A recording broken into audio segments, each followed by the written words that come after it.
आपल्याला प्राप्त होईल ते त्या सेवेलाच लावायचं. आपण आनंदवनची मंडळी इथे बसलेला आहात, इथे बसलेले आपण गावोगावचे अनेक सेवा करणारे कार्यकर्ते आहात. आपल्याला माहिती आहे गावचा सत्ता केव्हा चांगला होतो, ज्यावेळेला गावानं दिलेली देणगी कार्यकर्ते पै आणि पै त्या सेवेमध्ये लावतात, समर्पित होऊन लावतात, कमी पडल्यास आपण स्वतः घालतात, त्यावेळेला सप्ताह उत्कृष्ट होतो. काही गावांमध्ये उरले किती याच्यावरच अभिमान जास्त आहे. अर्धे लोक बिन जेवणाचे का जाईना, पण ते म्हणतात आमची या वर्षी 1 लाख वर्गणी उरली. काय त्याच्यामध्ये मला ह्या उरण्यावरून सांगायचं, कुंभपर्व 16 प्रवरा संगमला साजरा झाला होता. मला साल आता नीटपणे आठवत नाही, पण साधारण 2006-07 साल असावं. आणि त्यावेळेला विशेष काही पर्वणी आली होती आणि गुरुवारी भास्करगिरीजी महाराजांच्या आधिपत्याखाली नेवाशामध्ये बैठक झाली. त्यांनी सांगितलं की आपल्याला इथून याचं कुंभपर्वाचं पाणी घेऊन प्रवरा संगमला जायचं, मोठी मिरवणूक काढायची आणि ती जबाबदारी त्यांनी आमच्यावरती टाकली. मग नेवाशात मध्ये आम्ही अगदी प्रत्येक गल्लीमध्ये मिटिंगा केल्या. लहान थोर व्यापारी वर्ग असेल, सुशिक्षित असतील, डॉक्टर, इंजिनियर, वकील असतील, शेतकरी, विद्यार्थी, सगळ्यांशी, शिक्षक, शिक्षिका, सगळ्यांच्या मिटिंग झाल्या. खूप चांगला सहभाग झाला. सद्गुरू नारायणगिरी महाराज सुद्धा बेटावरून त्या कुंभपर्वाला प्रवरा संगमला आले. इकडून भास्करगिरीजी महाराज आपल्या अहिल्यानगर जिल्हा आणि संभाजीनगर जिल्हा दोन्ही भागातून सर्व साधू संत आणि हजारोंच्या संख्येनं भाविक जमले. देणगी चांगली जमली. सगळा कार्यक्रम पार पडल्यानंतर मग एक समिती नेमलेली होती बाबांनी त्यांच्या आधिपत्याखाली. त्यांना विचारलं की किती शिल्लक राहिले. त्यांनी सांगितलं साधारण हे एवढे 2-2.5 लाख रुपये काहीतरी या सगळ्या अन्नदानातून, या सगळ्या सेवेतून आपल्याकडे शिल्लक आहे. जे काही 10-20 लाख जमले होते त्यातनं 2.5 लाख शिल्लक. बाबा म्हणाले एक काम करा, या अमुक इतक्या बाय इतक्या आहे अशा सतरंजा आणा म्हणे सगळ्या, आणि जेवढे आपले भजनी मंडळ गावं भोवतालचे आहेत त्या प्रत्येक भजनी मंडळ एक सतरंजी वाटून त्या उरलेल्याची कटकटच नको म्हणे डोक्याला. गावाला लोकांना बोलण्याचा अभिमान काही कळत नाही. सेवा चांगली करावी हे सोडून देतात आणि आमच्याकडे लाख उरले, आमच्याकडे 10 लाख उरले, आमच्याकडे 20 लाख. अरे बाबा, संसारात आणि इतर क्षेत्रात उरण्यावरूनच भांडण आहे सगळे. सत्कारणी लावा, सेवेला दिलेलं जे काही आहे. आणि म्हणून महाराजांनी मला नाही वाटत गेल्या 15-20 वर्षांमध्ये जसं कार्य सुरू केलं, त्यांच्या दक्षिणेतला एकही पैसा कुठे जपून ठेवला असेल असं मला वाटत नाही. त्यांना दिलेली देणगी, त्यांना आलेली देणगी किंवा प्रसंगी नसलं कमी पडलं तर अगदी उधार उसनवार कर्ज घेऊन समर्पित भावनेने त्यांनी काम केलं, म्हणून हे भव्य दिव्य उभं राहिले. मला स्वतःला 25-30 वर्षाची अल्प स्वल्प जी सेवा घडली त्यातून अनुभव आहे. मी अनेक देवस्थान पाहिले, काही ठिकाणी 30-30 वर्षापासून रंग सुद्धा दिलेला नाही. आणि महाराज मेले तर त्यांच्या खात्यावर कोटी रुपये निघाले, कुठे 50 लाख निघाले. मला वाटतं अशा पद्धतीनं महाराजांनी मरू नये. महाराज मेले ना की त्याच्या खिशामध्ये विनोदाचा भाग सोडा, पण त्याच्या खिशामध्ये आहे ना अगदी लवंग सुद्धा नाही सापडली पाहिजे, इतकी सेवा महाराजांनी आयुष्यभर. 50 लाख ठेवून मरतो कोणासाठी तू? त्यापेक्षा संप्रदाय माऊलीसाठी आपण जगूया, तुकोबारायांसाठी जगूया, या जनता जनार्दनासाठी ज्यानं आपल्याला प्रेम दिलं त्याची सेवा करत करत आपल्याला पुढे जायचं. आणि मला वाटतं त्या तत्वानं काम आदिनाथजी महाराजांचं दिसून येतं, म्हणून प्रत्येक वेळेला नवीन आहे. तर बऱ्याच ठिकाणी माणसं ते म्हणतात नको चांगलं केलं का लोक त्रास देते, असंही काही म्हणलेली महाराज मंडळी मला भेटली महाराष्ट्रात. मी म्हटलं महाराज या मंदिराचा जीर्णोद्धार करा, या 2 खोल्या पडायला झाल्या जरा बांधा. नाही नाही, चांगलं केलं का, चांगलं दिसायला लोक त्रास देते, असंच बरं आहे. म्हणजे असे सुद्धा विचारधारेची माणसं. आता मी या सगळ्या विचारधारा तुम्हाला सांगायला लागलो तर काल्याचं कीर्तन त्याच्यातच आहे, म्हणून मी ते बाकी लांबवत नाही. पण मला या कार्याविषयी मी काही त्यांना विचारलेलं नाही आणि व्यवहाराच्या गोष्टी कधी, पण जे मला स्पष्टपणे जाणवतंय आणि जे सत्य आहे ही माझी खात्री आहे की समर्पित भावना. आणि एक गोष्ट खरी आहे माय बापू, जेव्हा एखादा तुमच्या माझ्यासारखा भाविक एखाद्या कार्याला तन मन धनानं अर्पण होतो ना, तेव्हा परमात्मा सुद्धा मागे उभं राहतो आणि तो तुम्हाला देत राहतो, त्या कार्याला तो पूरक होत राहतो. सत्य संकल्पाचा दाता नारायण सर्व करी तू. जी भारतभूमी ऋषीमुनींची भूमी, संतांची, वीरांची, त्यागी तपस्वी ज्ञानी लोकांची भूमी, या भूमीमध्ये देश धर्म संस्कृतीच्या रक्षणार्थ अनेक सती साध्वी सत्पुरुष महापुरुष शूर वीर राजे महाराजे सामान्यापासून ते मोठ्यापर्यंत अनेकांनी समर्पण केलेलं आहे. समर्पण शब्द फार महत्वाचा आहे आणि समर्पित होऊन कार्य केल्यामुळे आपल्याला मगर सर आमचे बसले तिथे अनेक शिक्षक मंडळी नव्या पिढीतली सुद्धा आहे. कर्मवीर भाऊराव पाटलांनी स्वतःच्या पत्नीचे दागिने सुरुवातीला मोडले, हे त्यांचं चरित्र आहे. आणि मग रयत शिक्षण संस्था आज महाराष्ट्रातली आणि देशातली सर्वात मोठी आणि आदर्श संस्था उभी राहिली. म्हणजे त्यागाशिवाय त्या समर्पणाशिवाय सुरुवातीला त्यांनी इतका त्याग हा केला, लोकांकडून पै मागितली. मी त्यांचं चरित्र वाचत होतो सर एकदा, तर त्याच्यामध्ये एक योजना होती, मुष्ठी फंड योजना. मला मोठं विलक्षण वाटला तो शब्द, कारण कधी वाचण्यातच नव्हता, पहिल्यांदा वाचत होतो. मुष्ठी फंड योजना. मी म्हटलं वा लाडकी बहीण योजना माहिती आहे, 100% अनुदानाच्या काही योजना आहेत, काही 10% भरून मग 90% सरकार देतं, अशा काही योजना आहेत. पण ही मुष्ठी फंड योजना काय आहे, तर पुढे त्याच्या विश्लेषणामध्ये असं आलं की कर्मवीर अण्णांनी आपल्या स्वयंसेवकांमार्फत गावोगावी, त्यावेळेला सातारा कोल्हापूर आणि परिसरामध्ये हे कार्य सुरुवातीला सुरू झालेलं होतं.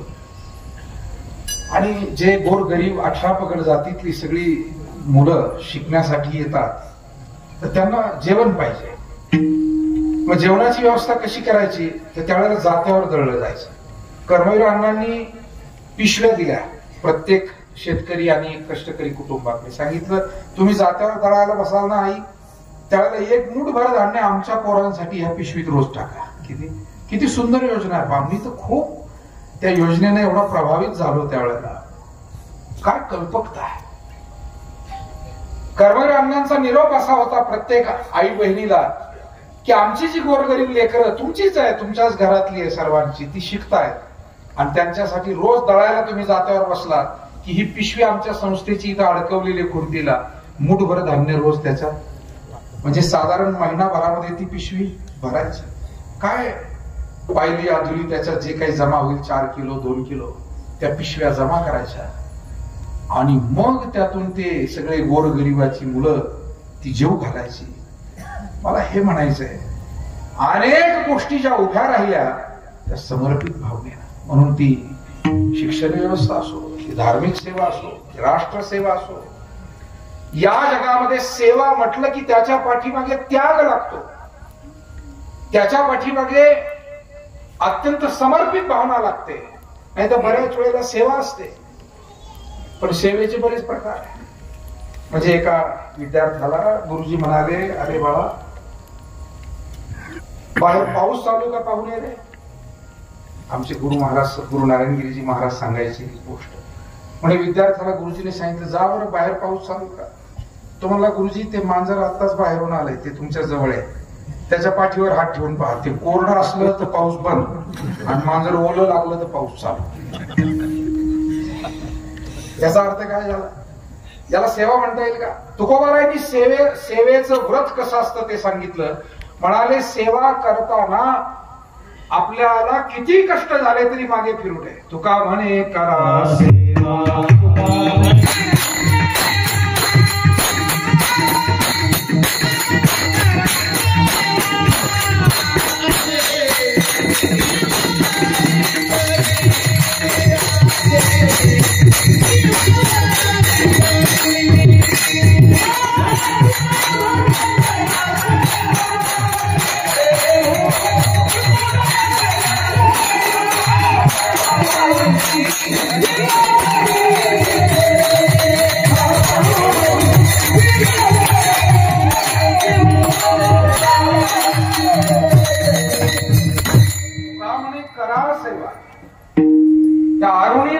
विद्यार्थ्यासारखी सेवा करावी की जीवावर बेतलं चालेल, पण त्या सेवेपासून माघारी येणार नाही.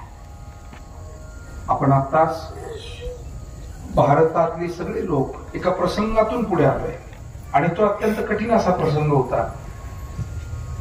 पुलवामा या ठिकाणी भारतातले सामान्य नागरिक जे आपल्या कुटुंबासह पर्यटनाला गेलेले पहलगामला, आणि पहलगामला त्यांच्यावरती अत्यंत क्रूरपणाने हल्ला झाला. त्या माता भगिनींच्या देखत, लहान लेकरांच्या देखत घरातली माणसं मारली गेली, त्यांचं कुंकू पुसलं गेलं. आणि तदनंतर संपूर्ण देशामध्ये एक संताप होता. सर्व पक्ष असतील, सर्व पंथ असतील, सर्व जाती धर्माचे बांधव असतील, सर्वांना वाटत होतं की पाकिस्तान पुरस्कृत हा जो दहशतवाद सतत केला जातो त्याला सडेतोड उत्तर दिलं गेलं पाहिजे. ही भावना भारतातल्या तुमच्या आमच्या सर्वांची होती. आणि भारतीय सैन्यानं, भारतीय सरकारनं, आदरणीय पंतप्रधान मोदीजी, त्यांचे सर्व सहकारी, अजित डोभालजी, त्यांचे सर्व इतर अधिकारी आणि सैन्य दलाचे सर्व, मग ते भारतीय सैन्य दलातील वायुसेना असेल, ते नौदल असेल किंवा भूदल असेल, या सर्व दलातले अधिकारी यांनी शांतपणाने बसून योजना आखली. आणि त्या योजनेच्या पद्धतीनं पाकिस्तानला अचानकपणे प्रत्युत्तर, मला असं वाटतं कालच्या या प्रसंगामध्ये आपल्याला छत्रपती शिवाजी महाराजांचा गनिमी कावा काय आहे तो एकदा पाहायला मिळाला. पाकिस्तानला वाटत होतं का बरं अजून उत्तर देईना, आणि भारतातल्या काही लोकांनी लगेच बोलायला सुरू, काही सकाळीच बोलणार आहेत ना टीव्ही समोर, त्यांची सुरुवात झाली. आणि जरा दम धरला. बोलणाऱ्यांमध्ये काही करण्याची क्षमता नसते, पण त्यांना काय असतं की असंही झालं तरी बोलायचं, तसंही झालं तरी बोलायचं. असं प्रचंड प्रत्युत्तर चांगल्या पद्धतीचं दिलं गेलं. मला काय सांगायचं, ते प्रत्युत्तर देत असताना भारतीय सैन्य दलातले जेवढे जे काही अधिकारी, जेवढे आपले सैनिक बंधू भगिनी, यांनी अगदी स्वतःच्या प्राणांची पर्वा न करता ते मिशन राबवलं. त्यामध्ये दुर्भाग्यानं काही कुटुंबातील बंधू भगिनींना शहीदही व्हावं लागलं. पण या सगळ्या प्रकारामध्ये अत्यंत अल्प प्रमाणात झालं. ते शहीद होण्याचा प्रकार अत्यंत अल्प आहे कालच्या याच्यामध्ये, परंतु पाकिस्तानचं भरपूर मोठं नुकसान या ठिकाणी केलं. हे कशामुळे घडलं? तुका म्हणे करा सेवा आली जीवावरी तरी, जीवावर बेतलं तरी. आणि शेवटी पाकिस्तान एवढा घाबरला, कारण भारताचं शस्त्रास्त्र ही निश्चितपणे पाकिस्तानपेक्षा चांगली आहे. भारताचं सैन्य सुसज्ज आहे. भारतातील सत्ताधारी पक्ष आणि विरोधी पक्ष यांचं सुद्धा त्या निमित्तानं एकमत झालेलं आहे. मला वाटतं पाकिस्तान जो घाबरला ना, तो फक्त शस्त्राला नाही घाबरला बरं, तो आपल्या एकोप्याला घाबरला. सर्व जातींची एकता, सर्व धर्मियांची एकता, सर्व पक्षीयांची, सर्व पंथीयांची एकता. आणि या वेळेला भारतामध्ये हे वेळोवेळी दिसून आलेलं आहे. या भारतभूमीच्या, भारत मातेच्या, मातृभूमीच्या रक्षणासाठी मग ते छत्रपती शिवरायांनी जे स्वराज्य स्थापन केलं, त्यावेळेला सुद्धा महाराजांच्या सोबत सर्व 18 पगड जातीतील आणि सर्व धर्मातील मावळे होते. स्वराज्य, स्वातंत्र्य जेव्हा मिळवलं, मग टिळक, गांधीजी, दादाभाई नौरोजी, चंद्रशेखर आझाद, डॉक्टर अब्दुल कलाम आझाद, अशी किती नावं त्यावेळेला आपल्याला घेता येतात. या सगळ्या लोकांनी एकत्र येऊन मग वीर सावरकरांपासून ते सर्वजण जहालवादी, मवाळवादी एक झाले. आणि त्या एकोप्यानंच त्यावेळेला भारताला संकटातून मुक्त केलं.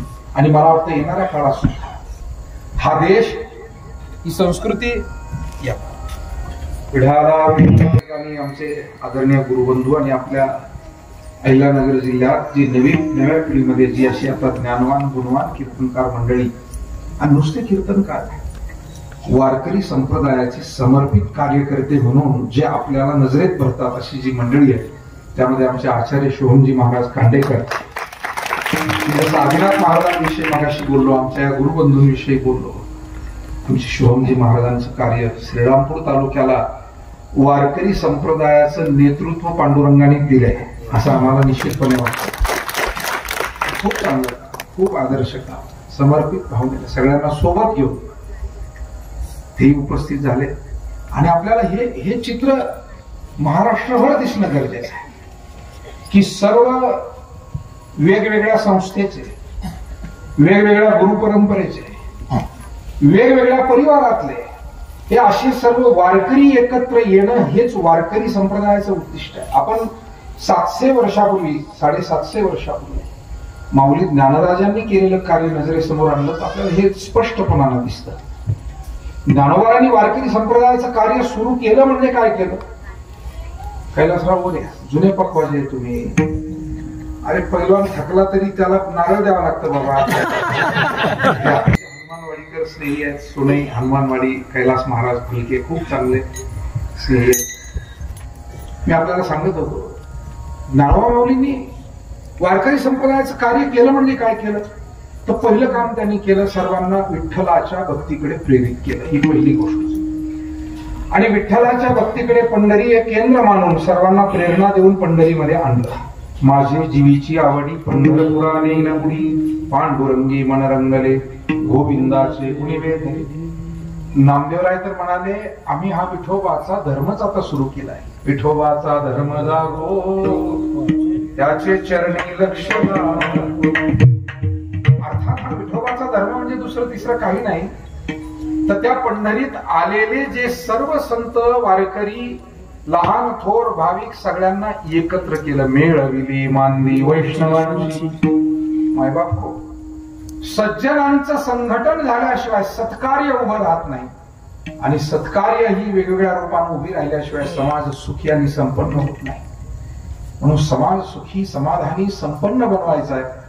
संघटन आज आपण या लोकशाही आणि यंत्रयुगामध्ये तंत्रज्ञानाच्या युगामध्ये सुद्धा आपण पाहतो जिथे जिथे जे जे कार्य करण्यासाठी माणसं संघटित होऊन चांगल्या विचाराची माणसं काम करतात तिथे चांगलं काम उभं राहताना आता डॉक्टर्स मंडळींचं बघा, ही सगळे एकत्र येऊन मल्टी स्पेशालिटी हॉस्पिटल्स उभे करतात. त्याचा फायदा रुग्णांना होतो की पटकन तिथल्या तिथे प्रत्येक विषयाचा तज्ञ त्यांना मिळतो. अहो शिक्षक सुद्धा सगळे एकत्र येऊन एका विद्यालयातच येऊन शिकवतात ना, संघटनच आहे ना. ज्ञानोबांनी काय केलं? संत नामदेव महाराज, संत सावता महाराज, संत गोरोबा काका, संत सेना महाराज, संत नरहरी महाराज, संत चोखा मेळा, संत रोहिदास महाराज, निवृत्तीनाथ महाराज, सोपान काका, जनाई, मुक्ताई, कबीर, असं कोण नव्हतं की ज्यांना एकत्र आणलं गेलं नाही. उत्तरेतले असतील, दक्षिणेतले असतील, महाराष्ट्रातले असतील, सर्व संत. कबीर महाराज सुद्धा पंढरीमध्ये येऊन गेले. कबीर महाराजांचा एक दोहा आहे, जेव्हा त्यांनी जनाबाईंचं कार्य पाहिलं आणि कबीर महाराज एवढे प्रभावित झाले, अरे नामदेवरायांच्या घरी धुनी भांडी करणारी ही साधारण स्त्री, पण परमार्थ दृष्ट्या तिचा अधिकार किती मोठा आहे. कबीर म्हणाले जनी जनी तो सब कहते है नामदेव की दासी, कहत कबीरा वो नहीं दासी, सब संतन की काशी. कहत कबीरा वो नहीं दासी. या वारकरी संतांचं हे श्रेष्ठत्व आहे. कोणी शेतीत काम करत होतं, कोणी दुकानामध्ये आपापलं काम. आता सेना महाराजांना किती सामान्य काम, दाढी डोकी, आम्ही वारीक वारीक आणि करू हजामत वारी. आम्ही लहानपणी बेटामध्ये असताना खेड्यापाड्यात त्या काळी काय होतं, करमणुकीची साधनं नव्हती तात्या, तर आम्हाला भारूड करायला लावायचे लोक. त्या दिवशी तुम्ही मला वाटतं भारूड केलं पोराने, तुम्ही आले होते. तर ते भारूड म्हणजे नवीन काही नाही, आम्ही जे करत होतो ते परत त्यांच्याकडून करून घेतो. आम्ही विद्यार्थी असताना मग एक जण खुर्चीवर बसायचा, एक जण त्याची डोकी करत केल्यासारखं दाखवायचा, मग ते पीठ काढून आणायचं तेच त्याच्या तोंडाला चोळायचं. अशा गमती जमती चालायच्या सगळ्या. ते भारूड व्हायचं. किंवा दादला नको ग बाई म्हणजे हरिपाठही करायचा. त्यावेळेला सप्ताहामध्ये गेलेल्या गुणीजनांवर पहाटपासून जबाबदारी असायची. पहाटे काकड्यालाही जायचं, पटकन आवरून पुन्हा पारण्यालाही बसायचं. दुपारची पंगत पुन्हा तरी वाडी वस्तीवर असायची, तिकडे पायी पायी चालत जायचं. नंतर ट्रॅक्टर वगैरे आल्यावर लोक ट्रॉली घालून द्यायला लागले वारकऱ्या, नाही बसून. गणेश म्हणजे असे काय वाकडे तिकडे नाही, चांगले बसून. नंतर सायंकाळचं पुन्हा प्रवचन असायचं, हरिपाठ करायचा. पुन्हा सायंकाळची पंगत झाली की कीर्तन 9 ते 11. आणि त्याच्यात पुन्हा रात्री जागरवाले म्हणायचे तुमच्यात पोरात वाजवणारा कोण आहे बसा आम्हाला भजन. असं एक कठीण काम होतं. विठाला स्पेशलायझेशनचं युग आहे आणि त्यामुळे मी टीका नाही करत संप्रदायावरती. पण सगळीकडे स्पेशलायझेशन झालं, त्याच्यामुळे आमच्यातही स्पेशलायझेशन झालं. आता काकड्यावाले सेपरेट आहेत, हरिपाठावाले सेपरेट आहे, कीर्तनावाले सेपरेट आहेत, पारायणाचे सेपरेट माणसं आहे. म्हणजे कोणाचा कोणाला काही त्रास होत नाही, कोणाची कोणाशी भेटही होत नाही. जो तो येतो, ज्याचं त्याचं काम करतो, निघून जातो. मला वाटतं अजून या गुरुकुलांमध्ये बरं आहे, आदिनाथ महाराजांसारखे सगळ्यांना एकत्र आणतात आणि तो एकत्र येण्याचा अनुभव आणि आनंद देतात. आमचे वैकुंठवासी बाबासाहेब महाराज इंगळे म्हणायचे, कुठं जर एखाद्या ठिकाणी 4-6 महिन्यांनी भेट झाली, ते म्हणायचे आपलं कीर्तनकारांचं कसं असतं, ते 2 पटऱ्या असतात ना म्हणे रेल्वे गाड्यांच्या, त्या 2 रेल्वे शेजारी शेजारी एकमेकापासून जातात, पण त्यांची भेटगाठ होत नाही. तसं आपलं आहे. मला असं वाटतं हे काही चांगलं नाही. कुठेतरी निमित्त काढून एकत्र येणं, भेटणं, कारण ज्ञानोबांनी ते कार्य केलं. मिळविली मानली आणि हे पहा, कुटुंब असो, संस्था असो, संप्रदाय असो, माणसं एकत्र बसले ना काहीतरी मार्ग निघतो, काहीतरी नवीन सुचतं, नवीन संकल्पना पुढे येतात, काही रखडलेली कामं मार्गी लागतात, काही नव्यानं करण्याचे संकल्प पुढे येतात, काही थोडंफार कटुता असेल ती निघून जाते, दूर होते. आणि म्हणून संवाद राहणं फार आवश्यक आहे. आणि ज्ञानोबांनी तो संवाद माणसा माणसांचा, जाती जातीचा, पंथा पंथाचा, धर्माधर्माचा, तो सगळा संवाद पंढरीमध्ये घडून आणला. हा विठोबाचा धर्म आहे. विठ्ठलाला आणि सर्व संत समुदायाला एकत्र करून मग हे धर्म कार्य सुरू केलं. मग हे कार्य सुरू करताना ज्ञानोबांनी म्हटलं, मला ना पुढे जाणार नाही. जरी संत मंडळी माझ्या मागे येणार असली तरी मी चुकीच्या मार्गाने जाणार नाही. वेद मार्गाने ज्या मुनी गेले, ऋषी मुनी आणि त्याही तपस्वी महात्म्यांनी जो मार्ग दाखवला, वेद मार्गे मुनी गेले, त्याची मार्गे चालता नकळेचे विषय आम्हा मुनी उघड बोलिलो, चालता धनुधरा करंगा काही हरपलो, ज्ञानदेव निवृत्तीचा द्वैत सर्व निरसलो. आणि म्हणून किंवा ना आदि गुरु शंकरा लागून शिष्य परंपरा, ही जी आदिनाथ भगवान शंकरापासून चालत आलेली परंपरा, ऋषी मुनींनी दाखवलेला मार्ग,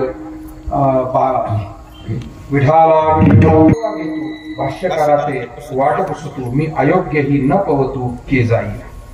ज्ञानोबांनी ज्ञानेश्वरीच्या अगदी उपक्रमामध्ये प्रारंभीच म्हटलं, मी जो मार्ग दाखवतोय, मी जो विचार देतोय, तो मनाला आला म्हणून देत नाही, परंपरेचा आहे, श्रेष्ठ आहे, निश्चितपणे समाजाच्या हिताचा विचार आहे.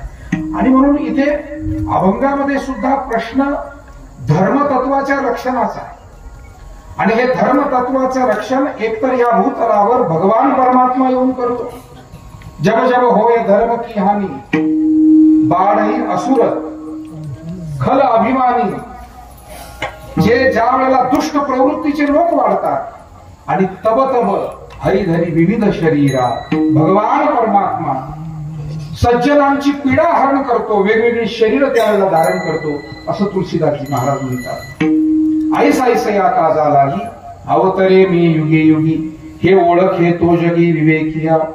पण कोणकोणत्या काजा लागी, तर परित्राणाय साधूनाम, विनाशाय दुष्कृताम आणि धर्म संस्थापनार्थ. मायबाप हो, धर्म म्हणजे मानवी जीवन जगण्याची एक आदर्श अशी विचारधारा. धर्म म्हणजे दुसरं तिसरं काही नाही. आणि म्हणून सनातन हिंदू धर्मामध्ये ऋषी मुनींनी हा आदर्श विचार दिला. तुम्ही स्वतःही आनंदाने जगा, इतरांनाही आनंद द्या. वसुधैव कुटुंबकम, पृथ्वी हेच एक कुटुंब आहे. ज्ञानोबांनी तर आणखी व्यापक केलं, हे विश्वची माझे घर, ऐसी मती जयाची स्थिर किंबहुना चराचरापणाची झाला. या 2 शब्दांमध्ये महदांतर आहे.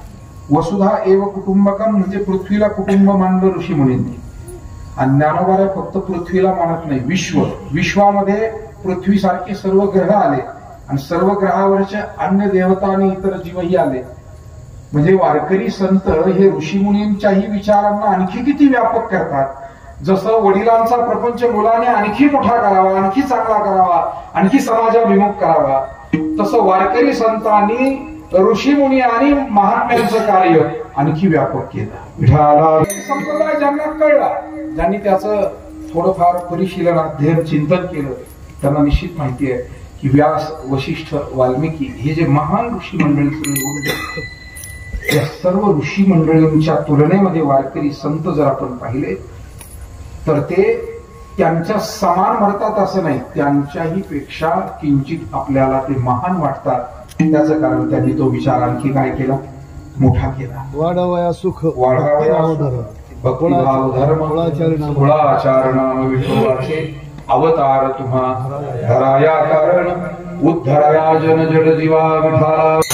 धर्म हा धार्मिक आश्रयानेच मोठा होतो आणि तो वाढतो, तो जिवंत राहतो. धर्माला जर आश्रय नसेल ना, धर्म जिवंत राहतो नाही. जसं ही वीज आहे, या विजेला वाहून नेण्यासाठी धातूच्या तारेचा उपयोग करावा लागतो. वीज वाहक ज्याच्यातून ती वाहून नेता येईल अशा तारेचा उपयोग करावा लागतो.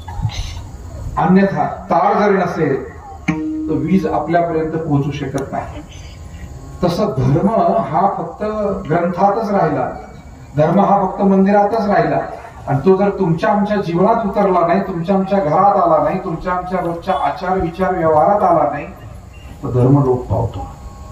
आणि दुर्भाग्याने हिंदू धर्मियांनी तुम्ही आम्ही आज या गोष्टीचं फार बारकाईने चिंतन करणं आवश्यक आहे. जगातले बहुतेक धर्माचे लोक आपल्या धर्माच्या फक्त घोषणा देत नाही, उत्सव करत नाही, तर ते त्यांच्या त्यांच्या धर्माचं तंतोतंत पालन करताना दिसतात. आम्ही मात्र उत्सव साजरा करतो, वेळ प्रसंगी काही जयंती पुण्यतिथी आल्या तर घोषणा देतो, वाटल्यास आम्हाला जर लहर आली तर डीजे लावून पिऊन नाचतो. रामनवमीला आम्ही पिऊन नाचतो, कृष्ण जन्माष्टमीला आणि गोपाळकाल्याला आम्ही आता लावण्या सुरू केल्या. शहरांमध्ये तर इतकं वाईट परिस्थिती आहे. शहरामध्ये भावी आमदार भावी नगरसेवक मोठाले तयार. हे काय आहे? हे धर्माचा उद्धार आहे, धर्माची सेवा आहे की धर्माचं पतन करण्याचं काम आपण करतो, याच्याविषयी कोणाला काही सोयरसुद्धा उरलेलं नाही. 5-25 वर्ष जे काही छोटी मोठी सेवा महाराष्ट्रात केली तर लक्षात आलं की हिंदू धर्माला बाह्य धर्मीयांकडून धोका आहे असं तुमचं म्हणणं असेल तर मी तुमच्याशी असहमत आहे. माझं म्हणणं आहे या धर्माला आपल्यापासूनच धोका जास्त आहे, बाहेरच्या नंतर आहे. कारण गणपतीची उत्सव, गणपतीजवळ लोक पत्ते खेळतात, गणपतीच्या वर्गणीतून लोक पार्ट्या करतात, गणपतीच्या वर्गणीतून दारू पितात. म्हणजे एक मिरवणूक अशी पाहिली होती गणपतीची की बारकाईनं पाहिल्यानंतर लक्षात आलं, कारण गाडी अडकली होती आमची, आम्ही आपलं पाहत होतो, एक वेळ करी या दुःखा वेगळं.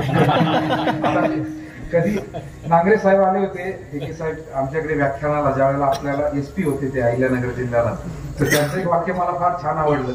गणपती उत्सवातच त्यांचं व्याख्यान होतं, विश्वास नांगरे साहेबांचं. आमची पाकशाळा म्हणून एक इमारत आहे नेवाशाला जुनी, मोहिनी राजाची पाकशाळा. तिथे नैवेद्य मोहिनी राजाचा परंपरेनं बनवला जातो. तिथं ते व्याख्यान होतं.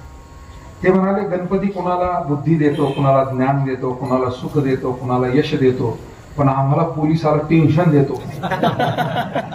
मला ते वाक्य या निमित्तानं आज तुमच्या उपस्थितीमध्ये ते पुन्हा एकदा आठवलं. मिरवणूक अशी निघाली होती, आम्ही बारकाईनं पाहत होतो आणि निरीक्षण केल्यानंतर निष्कर्ष असा ध्यानात आला की त्या सबंध मिरवणुकीमध्ये फक्त गणपती नील होता. म्हणजे तेवढं तरी सद्भाग्य, निदान गणपती दूध पिला एवढंच म्हणले लोक, एवढं बरं झालं. दुसरं काय आणखी यांना आवडतं ते गणपतीला दिलं नाही, हे भाग्य. आज नेहमी फक्त बाहेर बोटं दाखवतो सगळेजण. अरे जे तुम्ही धर्माच्या घोषणा देता, तुम्ही किती ग्रंथ वाचले, तुम्ही हनुमान चालीसा तरी म्हणताय का? तुम्ही तुमच्या आई वडिलांचं दर्शन तरी घेताय का? तुम्ही त्या आजारी पडल्यानंतर त्यांना घेऊन जाताय? तुम्ही तुमच्या गावातला उत्सव ज्यावेळेला होतो एखादी पंगत वाढू लागता का? आणि मग तुम्हाला जय श्रीराम म्हणण्याचा अधिकार काय, छत्रपती शिवाजी महाराज की जय म्हणण्याचा अधिकार काय? तो अधिकार इथे बसलेल्या तरुणांना आहे की जे तरुण अशा उत्सवांमध्ये येतात, अशा धर्मकार्याला हातभार लावतात. कोरड्या घोषणा देणारे कधी धर्माचे सेवक होऊ शकत नाही. हा धर्म इतका पुरातन, इतका सनातन आणि श्रेष्ठ धर्म आहे.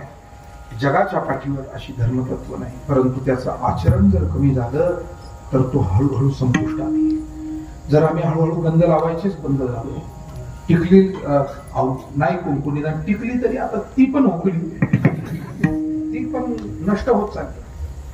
घरात देवघर सुद्धा काही ठिकाणी आता राहिलेलं नाही. खूपच जे शिकले आणि ज्यांना पॅकेज आता 25 लाखाच्या वर गेलं ते म्हणतात देवाची गरजच काय, हु इज गॉड, देवा ते हा कोण आहे नेमकं, तुम्ही कोणत्या देवाविषयी बोलता, असं ते आपल्यालाच विचारतात.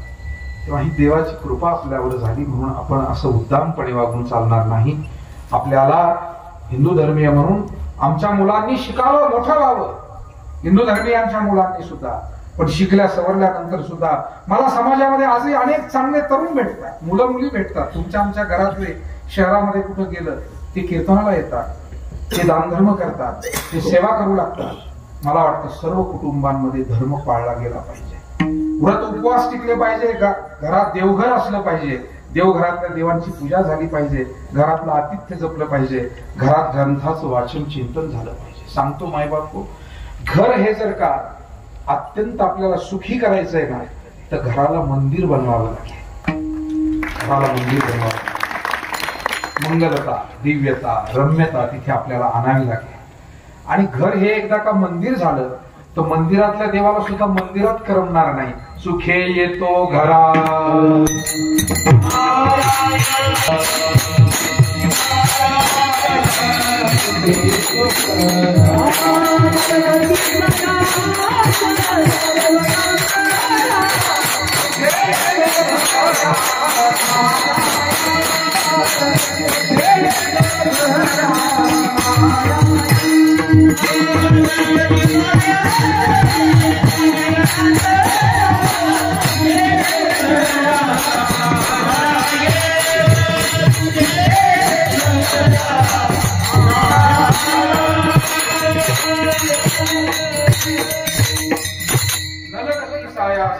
वनांतरा.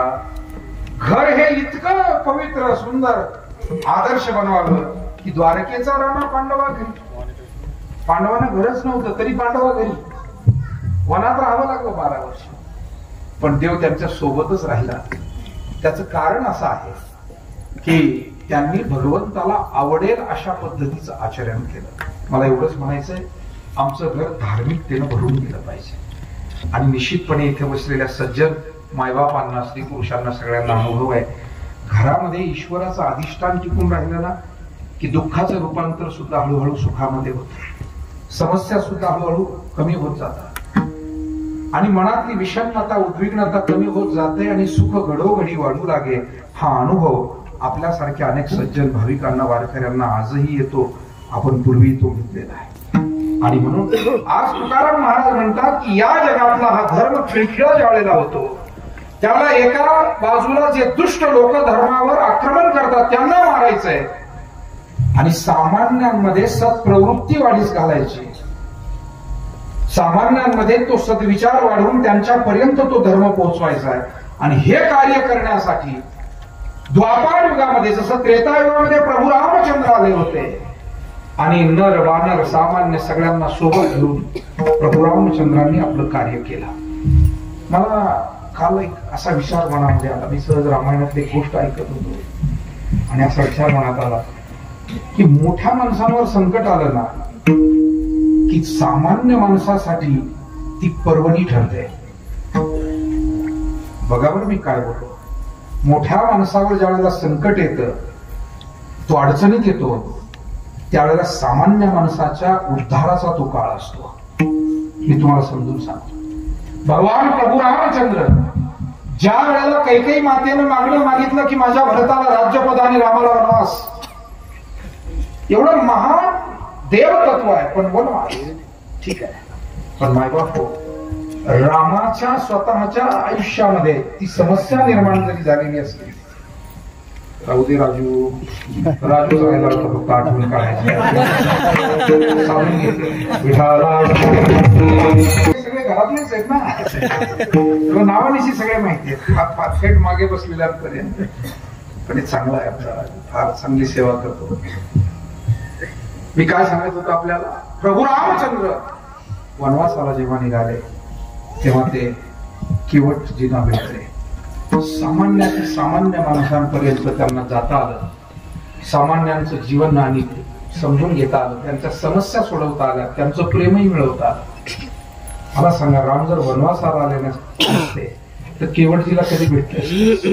राम वनवासाला आले नसते तर शबरी मातेच्या आश्रमात कसं जात आलं असतं? राम वनवासालाच आले नसते तर हनुमानजींची आणि रामाची भेट कशी झाली असते? सुग्रीवाशी मैत्री कशी झाली असते? आणि नरांना घेऊन तर अनेक जण लढले, पण वानरांना घेऊन लढले आणि जिंकले, हे सगळं कसं शक्य झालं असतं? म्हणून कधी कधी मोठी माणसं जेव्हा अडचणीत येतात त्यावेळेला ते अधिक समाजाभिमुख होतात, ते अधिक सामान्यात जातात आणि त्यामुळे सामान्य माणसाला त्याचा लाभ जास्त होतो, असं माझं स्वतःचं आकलन आहे. विठाला